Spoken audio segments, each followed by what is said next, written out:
Hello guys, आपका मेरे channel BBM line में बहुत बहुत स्वागत है। आप प्लीज़ मेरे चैनल को सब्सक्राइब कीजिएगा। आज हम पढ़ेंगे प्रश्नावली 10.1 का तीसरा प्रश्न है। 5 सेंटीमीटर त्रिज्या वाले एक वृत्त के बिंदु P पर स्पर्श रेखा PQ केंद्र O से जाने वाली एक रेखा से बिंदु Q पर इस प्रकार मिलती है कि OQ बराबर है 12 सेंटीमीटर। हमें PQ ज्ञात करना है। तो सबसे पहले इस प्रश्न को पढ़कर हमने चित्र बनाना। अगर हम चित्र सही बना देंगे तो उसके बाद इस सवाल को हल करने में दिक्कत नहीं होगी। तो उसके लिए फिगर बनाते हैं। पहले हमको एक सर्कल बनाना है। इस तरह से आपने प्रकार और पेंसिल की तरह से बनाना है। मैं यहाँ पर शॉर्ट में इस तरह से एक सर्कल ड्रॉ कर देता हूँ। ये सर्कल हो गया। यहाँ पर इसका सेंटर है O। O से Q वृत्त के बाहर एक बिंदु है Q। PQ केंद्र O से जाने वाली एक रेखा से बिंदु Q पर, यहाँ पर इसका नाम है Q। इस रेखा को मिलाएंगे, इस बिंदु को मिलाएंगे, O और Q बिंदु को मिला दिया। यहाँ पर एक स्पर्श बिंदु, ये स्पर्श रेखा जाएगी Q और P। ये वृत्त को स्पर्श करती हुई आगे की ओर जाएगी। ये स्पर्श बिंदु हो गया, इसका नाम है P बिंदु। P और Q को मिलाना है। ये जो PO रेखा है ये है त्रिज्या, रेडियस, इसको कहते हैं रेडियस। इसको यहाँ पर 90 डिग्री का कोण बनता है। त्रिज्या स्पर्श रेखा पर लंब होती है। त्रिज्या स्पर्श रेखा पर लंब होती है। ये हो गया P। अब यहाँ पर दे रखा है OQ 12 सेंटीमीटर। OQ यह है 12 सेंटीमीटर और OP है 5 सेंटीमीटर। इस तरह से ये चित्र बन गया है। तो हमको क्या ज्ञात करना है? PQ। ये PQ हमको ज्ञात करना है। आइए इसमें देखते हैं।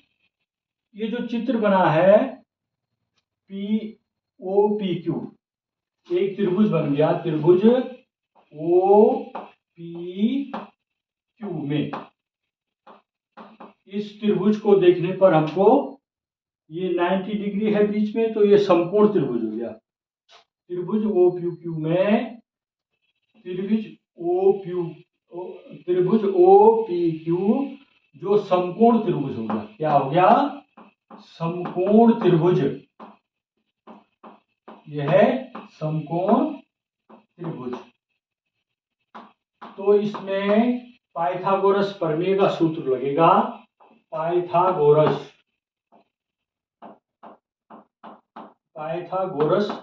सूत्र से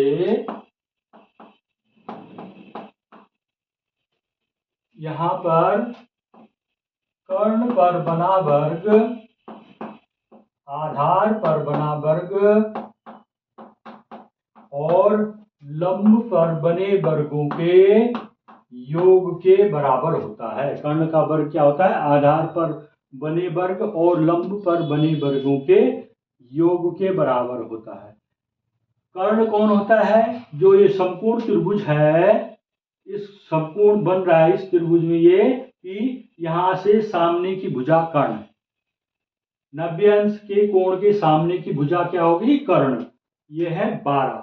हाइपोटेनस कहते हैं इंग्लिश में। 12 का स्क्वायर हो गया ये 12 का स्क्वायर। आधार यहाँ पर हम इसको आधार मान लेंगे OP। ये है 5 का स्क्वायर और लंब है PQ। इसको PQ ही रहने देना है। हमको PQ ज्ञात करना है। PQ हमको ज्ञात करना है। अब देखिए, ये PQ अज्ञात राशि है। जब भी हमको प्रश्नों को हल करना है तो अज्ञात राशि को एक तरफ रख देना है और जो ज्ञात राशियां हैं उनको एक तरफ पक्षांतर करना है। इंग्लिश में बोलते हैं ट्रांसपोजिंग करना है हमको, यहाँ पर 5 का ट्रांसपोजिंग करना है, पक्षांतरण करना है। तो जो ये 12 बराबर के दूसरी तरफ, इन अंकों या संख्याओं को बराबर के दूसरी तरफ रखने को पक्षांतरण कहते हैं। तो ये 12 का स्क्वायर, ये 12 का स्क्वायर ये पहले से यहाँ पर है, ये 5 का स्क्वायर, इसका हम पक्षांतरण कर रहे हैं अर्थात बराबर के दूसरी तरफ रख रहे हैं। तो ये 5 अभी प्लस में है, तो दूसरी तरफ जाने पर माइनस साइन हो जाएगा उसका। ये अब बराबर का चिन्ह अब लगेगा और पी क्यू स्क्वायर हो गया। 12 का स्क्वायर क्या होता है? 12 को 12 से गुणा करना, 12 को 12 से मल्टीप्लाई करेंगे हम तो 12 वर्ग की 144 होता है। 12 12 जा 144 माइनस 5 स्क्वायर, 5 इंटू 5 25, ये हो गया पी क्यू स्क्वायर। अब यहाँ पर 144 माइनस 25 है, 144 में से 25 को सब्सट्रैक्ट करना है तो क्या हो जाएगा? 14 में से 5 गया 9, 14 माइनस 5 इक्वल टू 9, ये हो गया 3, 3 माइनस 2 इक्वल टू 1 और ये 1 रह गया। तो पी क्यू स्क्वायर बराबर हो गया 119। अब हमें पी क्यू चाहिए, पी क्यू स्क्वायर है ये, हमें भुजा चाहिए, तो इसको हमको इसका वर्गमूल निकालने पर, क्या निकालने पर? स्क्वायर रूट, वर्गमूल निकालने पर क्या हो जाएगा? वर्गमूल कैसे निकालते हैं, उन पे वर्गमूल का चिन्ह लगाना है। ये वर्गमूल का चिन्ह हो गया स्क्वायर रूट 119 और पी क्यू पर भी ये लगा।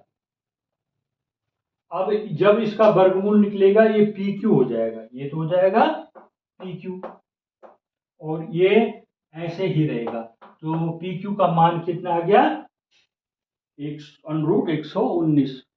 इसको हम सही क्रम में लिखेंगे तो पी क्यू को पहले लिखना है भुजा और √ 119, ठीक है। उसके बाद अब यहाँ पर पी क्यू का मान कितना आ गया? √ 119 सेंटीमीटर, ये इसका आंसर हो गया। तो इस तरह से आपको समझ में आ गया होगा ये प्रश्न किस तरह से हल करना है। इसमें पाइथागोरस प्रमेय का प्रयोग किया गया। ये पाइथागोरस प्रमेय बहुत महत्वपूर्ण सूत्र है, इसको हमेशा छात्रों को अच्छी तरह से आना चाहिए और इसका अभ्यास करना चाहिए, सूत्र को याद होना चाहिए आपको। वीडियो को पूरी देखिएगा। धन्यवाद।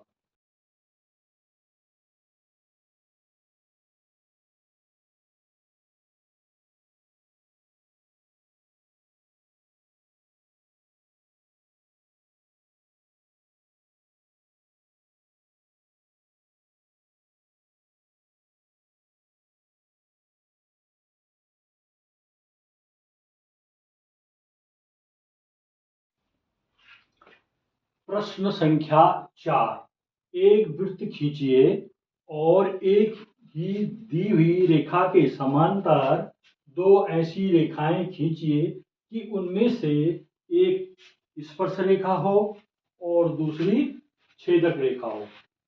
सर्कल खींचना, हमने एक सर्कल खींच दिया और इस सर्कल को कैसे खींचा हमने? इसको हमने प्रकार और पेंसिल से यहाँ पर प्रकार की नोक रखी और इसको इस तरह से घुमा देना है। ये यहाँ पर जो ये प्रकार की नोक है ये हो गया इसका केंद्र बिंदु। ये बोला एक वृत्त खींचिए, एक सर्कल खींच दिया, एक दी हुई ही रेखा, इसके नीचे एक रेखा दी हुई है, इस वृत्त का केंद्र O है। यहाँ पर हमें एक रेखा दे रखी है, यहाँ पर उस रेखा को हम खींच देंगे, इसका नाम है AB रेखा, इसको नाम देंगे AB।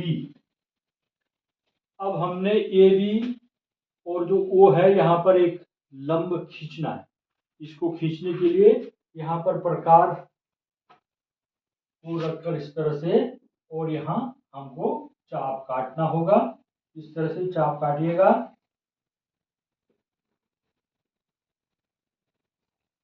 ये इस तरह से लगा दिया। यहाँ पर ये इस तरह से हो गया।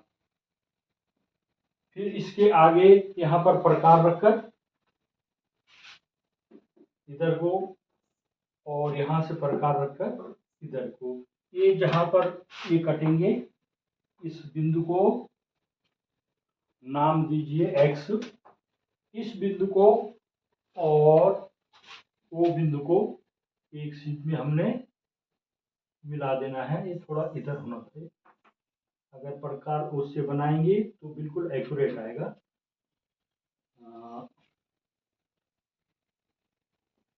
ये पूरा गड़बड़ हो गया।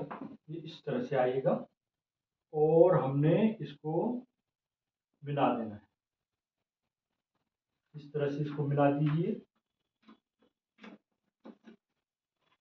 इसके बाद यहाँ पर इसका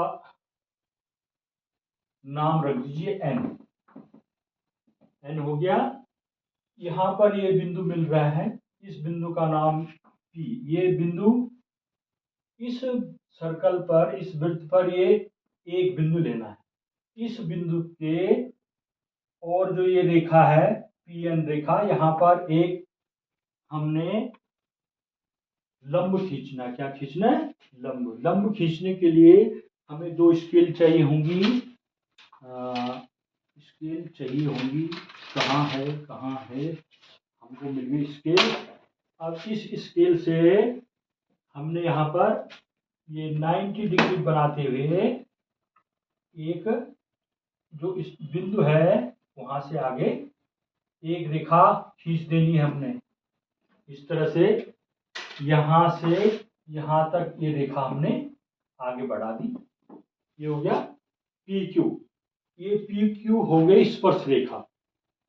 अब एक PQ स्पर्श रेखा होगी। यहाँ पर ये कितने अंश का कोण बना था? 90 अंश का कोण। ये इस पे लंब है, परपेंडिकुलर है इस पे। उसके बाद यहाँ पर वृत्त के अंदर एक बिंदु लेना है M। अब इस M बिंदु से वही हमने लंब खींचना है, एक परपेंडिकुलर खींचना है ON रेखा के सापेक्ष। तो इस तरह से हमको ये एक परपेंडिकुलर वाली ये रेखा मिल गई। ऐसे इस रेखा को यहाँ पर ये 90 डिग्री होगा। इस रेखा को आगे और पीछे दोनों तरफ और वृत्त के बाहर तक खींचना है इसको। तो इस तरह से ये वृत्त के बाहर चला गया है। इस तरह से हमें ये तो हो गई स्पर्श रेखा। इसको कहेंगे स्पर्श रेखा और इसको कहेंगे छेदक रेखा। तो इस तरह से ये प्रश्न इसका ये हल हो गया कि वो केंद्र वाला एक वृत्त दे रखा है, वृत्त के बाहर एक AB रेखा दे रखी है। AB रेखा O से हमने इसका लंब अर्धक किया। लंब अर्धक करने से ये जो हमें ON रेखा मिली, ये AB रेखा पर लंब है, अर्थात इनके बीच 90 अंश का कोण बन रहा है। कितना एंगल बन रहा है पर 90 डिग्री का एंगल। इसके आगे जहां पर ये सर्कल शुरू होता है वहां पर एक P बिंदु लेना है और P बिंदु पर 90 डिग्री कोण पर एक रेखा आगे खींच देनी है। इसको PQ रेखा कहेंगे। ये स्पर्श रेखा है। उसके आगे अंदर M बिंदु पर ठीक इसी तरह 90 डिग्री, इस रेखा के 90 डिग्री पर रेखा खींचनी है इधर को, और इसको आगे और पीछे खींचनी है। तो इस तरह से ये वृत्त को छेद करती हुई, पार करती हुई निकल जाती है, इसलिए इसे छेदक रेखा कहते हैं। और जो खाली वृत्त को स्पर्श करती है उसको क्या कहते हैं? स्पर्श रेखा कहते हैं। इस तरह से जैसा हमने ये फिगर बनाया है उसी तरह से हमने रचना विधि में लिख देना है और इस तरह से ये आपका क्वेश्चन पूरा होगा।